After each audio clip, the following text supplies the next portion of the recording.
Hi guys! Let's make paint dropping effect on this picture. Make the selection with Quick Selection tool.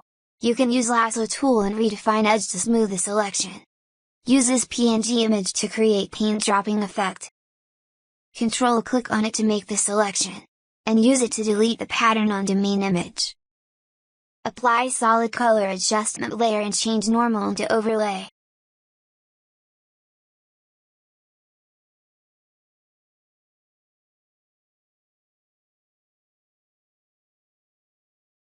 Now go to Filter Gallery, here under our Artistic folder, choose Poster Edge to create outline effect.